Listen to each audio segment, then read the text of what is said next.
Hey, do you guys remember when we talked about liquid cocaine being smuggled in bags of wine? Oh, yeah, that's when we all learned the term liquid cocaine.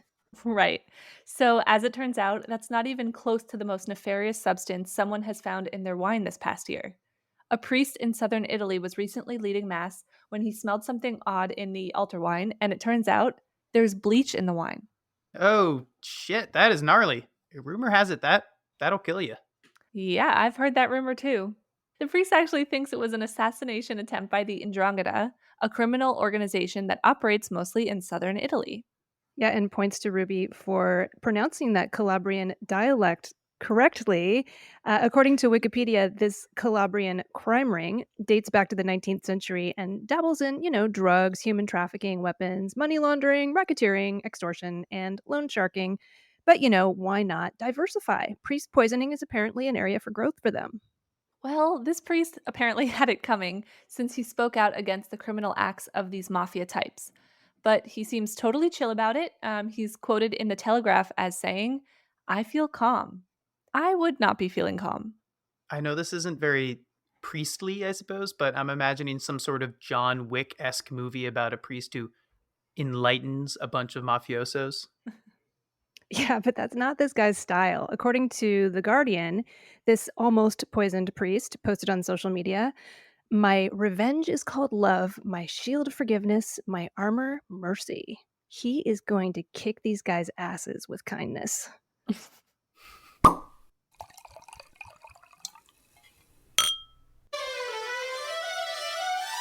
Snow in the Sierra Nevadas, saboteurs in Spain. The French court says mais non to predatory negociants, and we have all been speaking Latin all wrong. These are the four wine news stories at our table right now. This is the Four Top. I'm your host, Catherine Cole, joined by Ruby Welkovich and Nick Toole. You're tuning into WTFT for our hourly weather update brought to you by the Thirsty Vines Coalition. This hour, what's the hap with the snowpack? I'm passing it off to meteorologist Catherine Cole. Get it? Vine meteorologist? Catherine, what's your analysis? Oh, goodness. Well, I am no Dr. Greg Jones, and folks, he is the Indiana Jones of vineyard climatology. But I do know that water is always a big story in California as far as vineyards go, and farmers of any and every crop keep a close eye on the snowpack in the Sierra Nevadas. Because without sufficient snow, irrigation in the spring, summer, and fall becomes a huge issue. Yeah, and last year, wine growers in California could breathe a sigh of relief because the Sierras got absolutely dumped on in the winter of 22 through 23. This year, however, has looked a little lackluster. That's why a strong February and last week's huge storm has some vintners sighing with relief. Yep, that's right, Ruby. Okay, anyway, done with that. According to Ezra David Romero of KQED, February saw the snowpack grow by 26%, and California is now sitting at 80% of its average for this time of the year. And the most recent measurements were taken before the recent massive storm that struck the Sierras. So things are looking good. Yeah, I saw reports that Northern California got up to 7 feet of snow this past weekend. Wow, that is incredible. Obviously, all that snow at once can be very dangerous, but when it comes to growing grapes, this is good news. We want nice high rivers and nicely saturated soils. You know me, I come with questions. Why is snowpack important? I'm in New York City and I love snow, but snow here is just a pain. So, what's the deal? Well, when it rains, especially when you get massive atmospheric storms that dump unprecedented amounts of rain in short periods of time, a lot of that water just ends up flowing out to the ocean instead of sticking around. Big old piles of snow, on the other hand, melt slowly and provide more of a trickle of water, which helps feed the agricultural land. Okay, that makes sense. Right, and many of California's storms so far this year have been warm, that is rainy and not snowy, and also coastal. So farmers were starting to get a little worried because the water wasn't really falling in the right form and in the right place. But now we're seeing that snow grow, so fingers crossed. I now grasp the importance of this wonderful white stuff. Sierra snowpack supplies about 30% of California's water needs. That's almost a third. More good news is on the horizon, too. According to Tim Reardon of Farm Progress, the Climate Prediction Center sees greater than average chances of precipitation in the West in March, along with colder temps, and that's a recipe for snow. Yeah, meanwhile, here I am on the East Coast with new skis, boots, and bindings, and virtually no snow. So thanks, climate change. Thanks, El Nino. Thanks, guys. And now for another installment from our wine crime desk. No explosions or cocaine this week. For that, you have to go back to episode 137. But still, we could not look away from a recent Wine Spectator headline: Winery Vandals Strike Again. Yep, that's right. A couple of weeks ago, a masked intruder broke into the tank room at Bodegas Cepa 21, or 21, as they say in España. That's in Spain's Ribera del Duero wine region. The intruder opened valves on three tanks, spilling more than 60,000 liters of wine, including the entire 2023 production of the winery's top bottling, Horcajo. The wine was valued at approximately $2.7 million. That's more than 6,600 cases. Oof, that is rough. I was going to say lock up your tanks, people, but apparently the Saboteur in Spain was able to bypass sophisticated security systems on the buildings and on the equipment. So this was an inside job. So I guess don't just lock up your tanks, people. Install high tech biometric security equipment and retina scans and all those lasers that you got to flip over and through because nothing instills company pride like a total disregard for personal privacy. Well, you're right about these vandals being insiders. Just last month, according to this Wine Spectator article, police arrested a former employee of Sparkman Cellars in Washington state who was caught on surveillance cameras the night before Thanksgiving using a keypad to enter the winery and opening several tanks, spilling 4,800 gallons or 1,800 cases of Sauvignon Blanc worth an estimated $600,000. Oh man, that's $600,000 literally down the drain. And now your entire winery smells like cat pee. I mean, in a good way, but still. Oof. If you've been following the Four Top recently, you may have noticed it's been a quiet couple of weeks on the old tractors stopping traffic front. Yeah, I haven't heard about any angry French farmers wielding bombs, tractors, and sledgehammers recently. What gives? I was hoping to have an excuse to edit in another sound clip of Roger Daltrey screaming, "Yeah!" or whatever it is. That's even better. Yeah, those French farmers should be happy because they won a court battle recently. According to Drinks Business, a French law enacted in 2019, it's called Loi Egalim, that has been put to use for the first time ever. Right? This law was designed to deter supermarkets from undercutting farmers, that is, paying them less for food than it costs to farm and produce it. But this first application is actually not for food, it's for wine. Yes, the court fined two negociants. And if you are a newcomer to wine, a negociant is like a wine broker who buys bulk wine and then bottles it and resells it. So these two negociants were fined more than 350,000 euros for buying bulk wine at, quote, abusively low prices from wine grower Rémy Lacombe, who is located in Bordeaux's Medoc region. Lacombe said that it cost his company approximately 1,600 euros per barrel to produce his wine, while negociants purchased it for an average bulk price of 1,200 per barrel, 25% below the cost of production. That math does not math at all. It does not.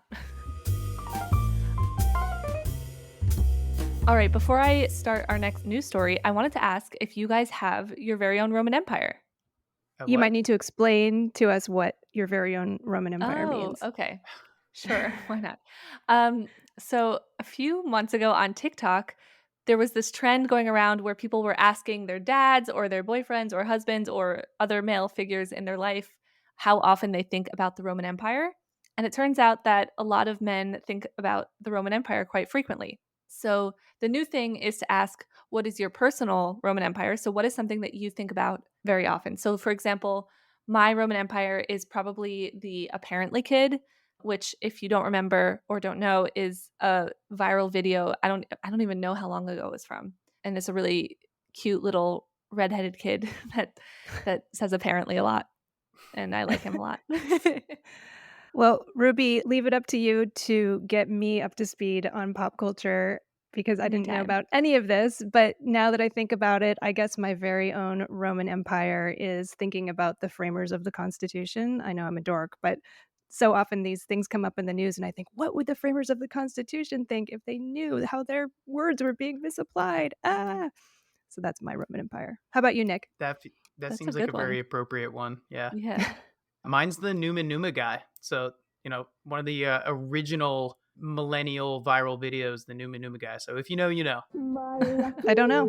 I'm gonna You'll have have to to look look it it up up. after this. Okay. Okay, well, back to the story. Newsflash from, I don't know, at least a couple thousand years ago. It turns out that ancient Romans were better winemakers than we thought, and 21st century wine geeks, y'all need to check your verbiage.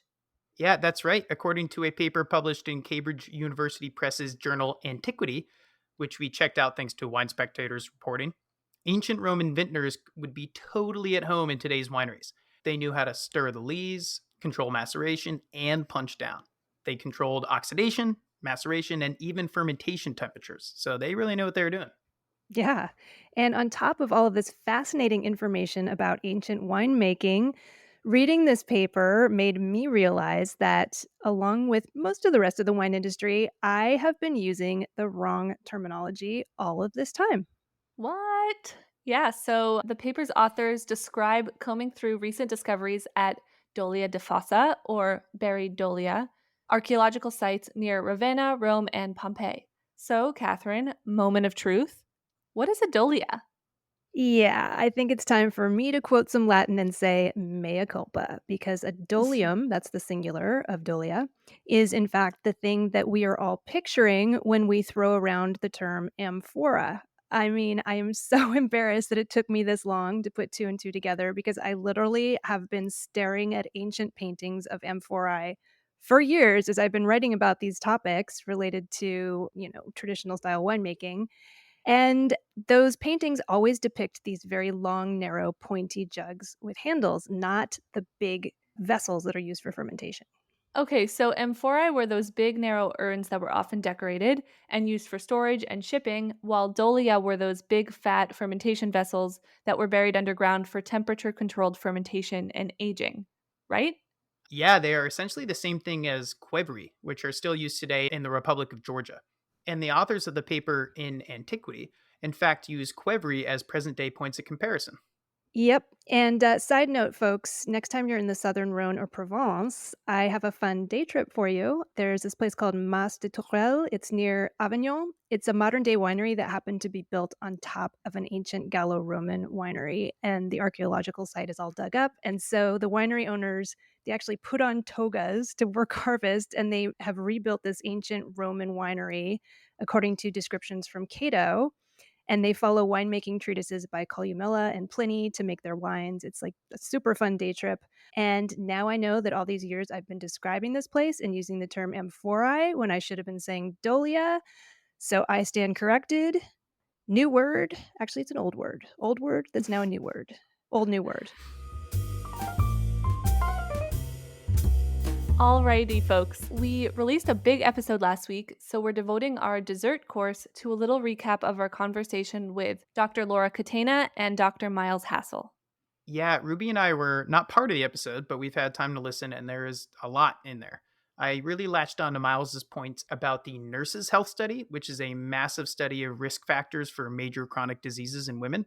And he notes that the cohort of individuals in this study that regularly exercise, don't smoke, eat a healthy omnivore diet, and drink in moderation have longer lives by an average of 12 years. And I want to note, because I think it's important, all of the data that points to health benefits from alcohol is about moderate consumption. So take it easy. Yeah, speaking of moderation, that's what I learned from last week's episode. Moderation is key for everything, and I really like Dr. Hassel's analogy to Goldilocks. Even with things like water, too much is bad, too little is bad, and the right amount is the right amount. Yeah, that's the concept of hormesis, which is another new old word for me, and I'm totally going to drop it at dinner parties now. I also wanted to add there were a few things we were not able to get into during the conversation. We just ran out of time. And one key point is that the WHO's warning made it sound like wine basically is just going to kill you. And it was a broad brush and I think a bit of a scare tactic. But if you really dug into their messaging, they were actually only referring to cancer risk. I did address this subtlety in a column I wrote for Decanter magazine. I'm told that that will go live on the decanter.com website on March 12th. We want to continue this conversation beyond the show, so if you have any thoughts or feel like we missed anything, or just have more questions, please find us on Instagram at The Foretop. We post a question each week, and we're really eager to hear from you. Yeah, and you can also email me at nick@theforetop.org if you'd like. And just side note, if I ever need an alias, it's going to be Dolia Hormesis. Dolia Hormesis. Dolia Hormesis. Is that your porn name or something? What isn't it like a porn star name? That's my porn star name. It's like the Roman Empire question, but Yeah. That's your Roman Empire porn star name. I do Bacchus themed pornography, and I call myself Dolia Hormesis. Leave it in. Don't edit that. Do not edit that out. Okay. This has been the Foretop Podcast. I am our executive producer, Catherine Cole. I'm our producer, Nick Toole. I'm media and design manager, Ruby Welkovich. Keelan King is our sound supervisor and the composer and performer of our fantastic theme music. Please visit our website, theforetop.org, to learn more about us, listen to back episodes, and purchase books written by our panelists. If you have not already subscribed to The Foretop on iTunes or Spotify, please do so, and please leave us a rating. Hey, y'all, this is important. Every rating feeds the algorithm and helps new listeners find The Foretop. Well, from the Dolia, capital of America, this is Catherine Cole signing out. From the land of whoopie pies and needums, if you know, you know, this is Nick Dolia Hormesis Toole signing off. And from my very own Roman Empire, Brooklyn, New York, this is Ruby signing out. Stay safe out there, and thanks for listening.